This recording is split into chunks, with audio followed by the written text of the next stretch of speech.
Kembali di Kompas Petang, Saudara Ketua Umum Relawan Pro Jokowi atau Projo, Budi Aristiadi menjawab pertanyaan apakah dirinya memilih bergabung ke PSI atau Partai Gerindra. Budi mengatakan dirinya mengikuti perintah Presiden Prabowo. Budi menyatakan tegak lurus terhadap arah Presiden Prabowo. Ia bahkan mengaku siap jika diperintah Prabowo bergabung ke Gerindra. Di sisi lain, Projo belum banyak bicara soal kepastian bergabung dengan PSI. Budi menegaskan ikut arahan Prabowo. Indonesia Raya. Presiden minta ke Gerindra gimana? Kita siap. Semua yang diperintah Presiden kita siap. Kita tegak lurus Presiden. Kalau ke PSI belum pasti. Ikut perintah Pak Presiden. Prabowo. Siap. Ya kan kita anak buahnya Pak Prabowo, masuk kita nggak ikut. Terima kasih Ya. Mas Muni. Ya. Kapus Penkum Kejaksaan Agung Anang Supriyatna menyebut Sylvester Matutina akan dipanggil Kejaksaan Negeri Jakarta Selatan terkait eksekusi vonis di tahun 2019. Sylvester telah divonis 1,5 tahun penjara pada tahun 2019, namun hingga kini belum ditahan untuk menjalani hukuman itu. Vonis Sylvester terkait kasus fitnah terhadap Wakil Presiden ke-10 dan ke-12 Yusuf Kala. Sebelumnya, Kapus Penkum Kejaksaan Agung Anang Supriyatna menyebut kasus itu sudah ingkrah dan dapat segera ditahan. Namun kini, Anang menyerahkan sepenuhnya kepada Kejaksaan Negeri Jakarta Selatan untuk pemanggilan Sylvester. Tim Kejari Jakarta Selatan sudah akan memanggil. Ya, mekanisme nanti dikonfirmasi ke Kejari Jakarta Selatan aja, karena tim eksekutornya sana. Sementara itu, Ketua Komisi Kejaksaan Republik Indonesia Pujiyono Nuwadi meminta eksekusi terhadap terpidana Sylvester Matutina yang telah diputus bersalah dalam kasus fitnah terhadap Wapres ke-10 dan ke-12 Yusuf Kala segera dilakukan Kejaksaan Agung. Kasus Pak Sylvester ya, itu sudah inkrah, sudah berkekuatan hukum tetap. Komisi Kejaksaan meminta kepada Kejari Jakarta Selatan untuk segera melakukan eksekusi. Sementara itu, Menteri BUMN Erick Thohir yang ditemui di Istana Negara Jakarta Rabu siang sebelum rapat kabinet enggan menjawab soal pengangkatan Sylvester yang berstatus terpidana sebagai komisaris independen di ID Food dan PT Raja Wali Nusantara Indonesia atau PT RNI. Pak Sylvester ini kan dari komisaris ID Food, cuman statusnya terpidana, apakah akan dipertimbangkan untuk status komisaris independen ya Pak? Pak Erik? Di laman resmi ID Food, Sylvester tercatat sebagai salah satu komisaris independen. Sylvester ditetapkan sebagai komisaris independen PT RNI Persero berdasarkan surat keputusan Menteri Badan Usaha Milik Negara nomor SK 58 MBU pada tanggal 18 Maret 2025. Mengenai urusan hukum saya dengan Pak Yusuf Kala, itu sudah selesai dengan ada perdamaian. Kasus yang menjerat Ketua Umum Solidaritas Merah Putih, Sylvester Matutina dalam perkara fitnah terhadap Wakil Presiden ke-10 dan 12 RI, Yusuf Kala kembali mencuat. Sejak dijatuhi vonis hukuman penjara hingga kini Sylvester belum ditahan untuk menjalani hukuman. Lamanya proses eksekusi yang tak kunjung dilakukan kejaksaan memunculkan sejumlah spekulasi di kasus ini. Sebelumnya Sylvester mengaku sudah berdamai dengan JK, meskipun hal itu tak menghapus vonis yang telah menjeratnya.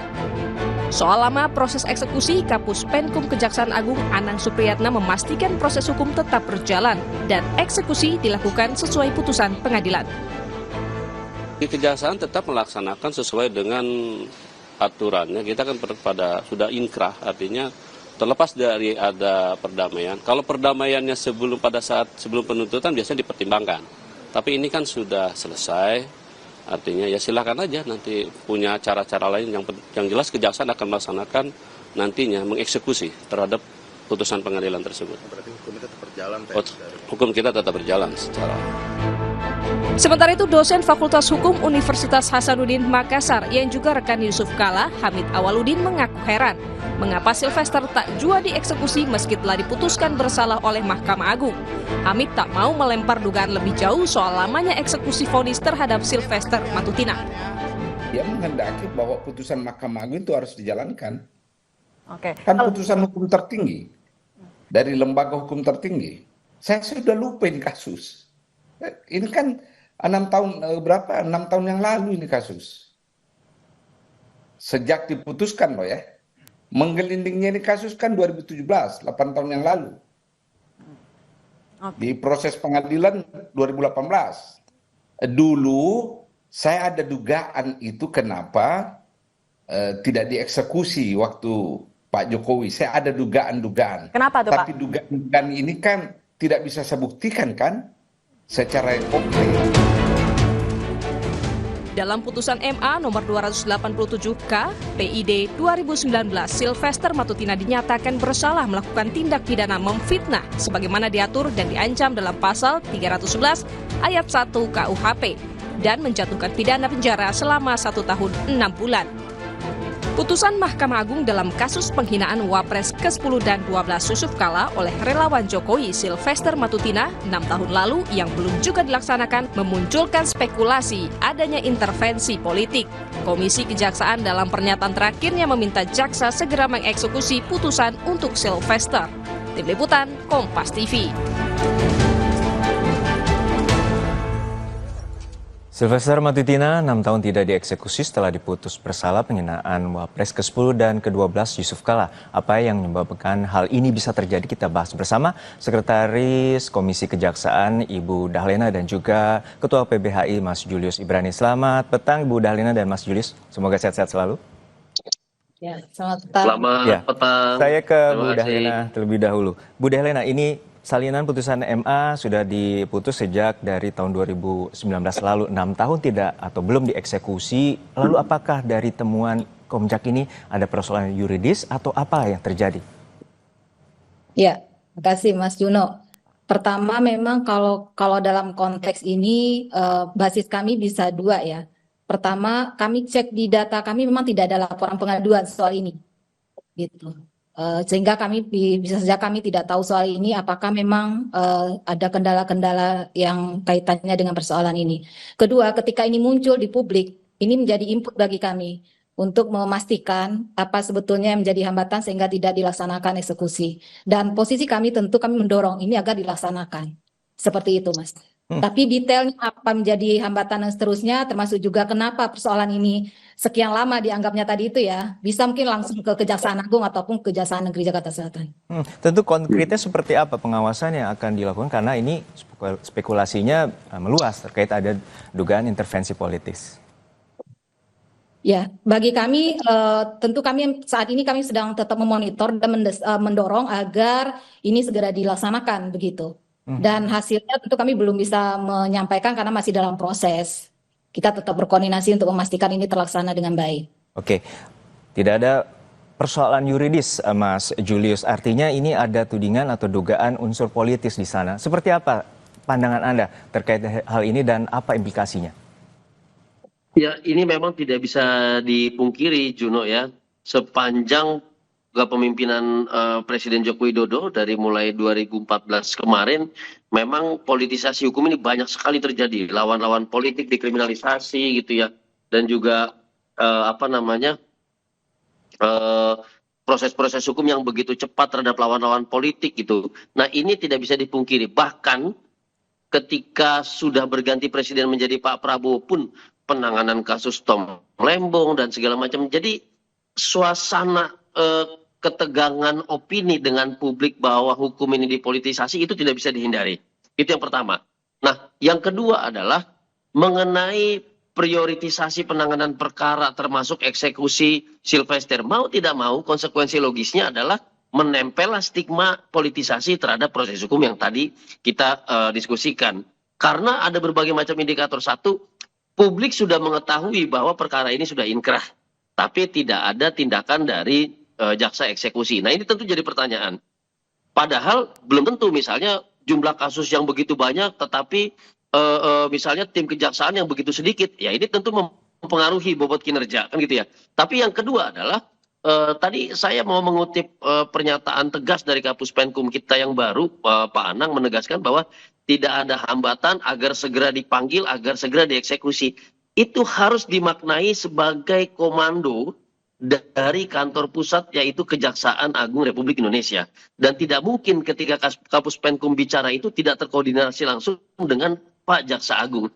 Artinya politik hukum terhadap eksekusi Sylvester ini di bawah komando Pak Jaksa Agung tegas, yaitu segera eksekusi karena tidak ditemui hambatan apapun. Nah ini yang harus kita pastikan agar kalau ini tidak dilaksanakan, baru kita bisa katakan ada faktor lain yang mungkin faktor lainnya itu adalah dugaan politisasi. Kan situasi sekarang seperti itu, Juno. Mas Julius, untuk saat ini berarti apa? Misalnya kalau tadi spekulasinya terjadi, dugaan politis itu ada, pembuktian konkretnya tentu agak sulit untuk dilakukan.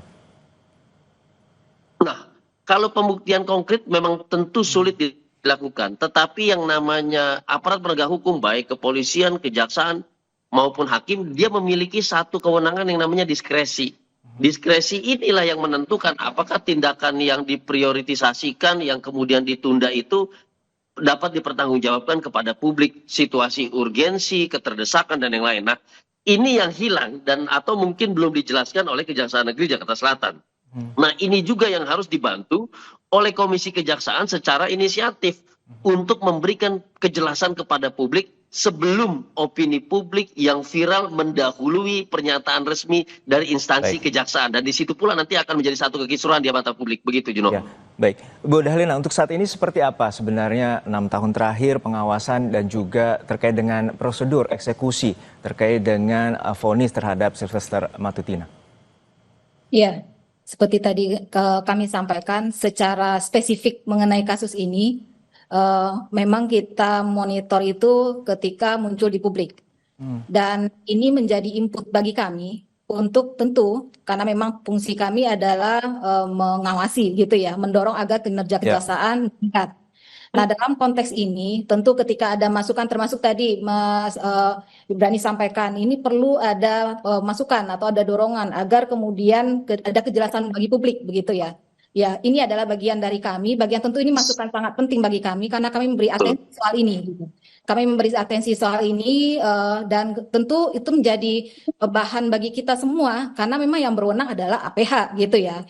Betul. Kita percayakan kepada mereka. Kita harus dukung mereka untuk bekerja sesuai dengan relnya begitu. Oleh karena itu informasi apapun yang bisa saja di luar kami, di luar jangkauan kami gitu ya. Karena tentu kami dengan segala keterbatasan kami sangat berharap publik memberi informasi kepada kami yang kemudian kami bisa memaksimalkan peran itu. Gitu. Oke, konkretnya seperti apa Bu untuk Kejaksaan Negeri Jakarta Selatan untuk saat ini? Ya, kami dalam proses koordinasi, proses penelusuran informasi termasuk juga tadi konteksnya kami akan tetap mendorong proses ini seperti yang Pak Kapus Penkum sampaikan, mestinya tentu ini sudah bisa dilaksanakan gitu ya. Nah, seperti itu. Tapi kesimpulan tentu kami belum sampai ke kesimpulan akhir seperti apa karena tentu ada proses di internal kami. Oke, Mas Julius untuk saat ini seperti apa sebenarnya aturannya dan apakah kalau dengan dugaan pelanggaran dan juga misalnya tidak eksekusi karena salinan putusan itu kan secara undang-undang Mahkamah Agung 7 hari atau 14 hari setelah putusan salinan diberikan ke pihak kejaksaan.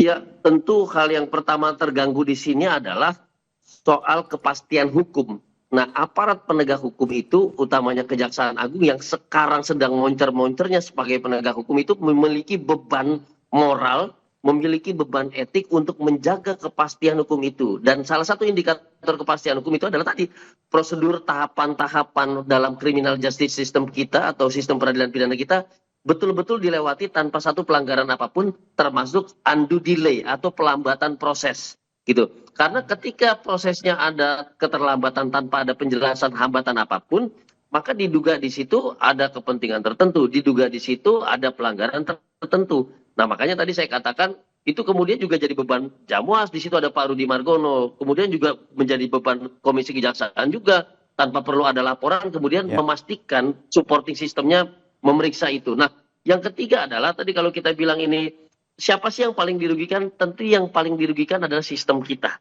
Jadi ini bukan soal pribadi Pak JK, bukan soal pribadi Sylvester, tapi soal sistem yang harus dijaga oleh aparat penegak hukum dan instansinya. Dalam hal ini Kejaksaan Agung yang saat ini kita percaya menjadi punggawa yang paling moncer dalam penegakan hukum. Karena kita lihat setiap update perkembangan perkara yang ditangani setiap minggunya. Nah, ini yang kemudian bisa kita korbankan dan ujungnya ini paling fatal. Jangan sampai kemudian publik kehilangan kepercayaan terhadap penegakan hukum karena unsur-unsur yang sebetulnya belum bisa dibuktikan dan belum ada proses pemeriksaannya. Artinya Begitu. Kejaksaan Agung harus menjaga marwahnya dan juga memberikan kepastian hukum kepada masyarakat dan juga tidak ada intervensi apapun terkait dengan politik. Terima kasih Mas Julius Ibrani, Ketua PBHI, dan juga Ibu Dahlena, Sekretaris Komisi Kejaksaan, telah bergabung bersama kami di Kompas Petang. Usai jeda, saudara, di tengah blokade bantuan yang masih terjadi di Gaza, Palestina, bantuan dari udara masih menjadi satu-satunya cara untuk menyalurkan bantuan kepada warga Gaza yang tengah kelaparan.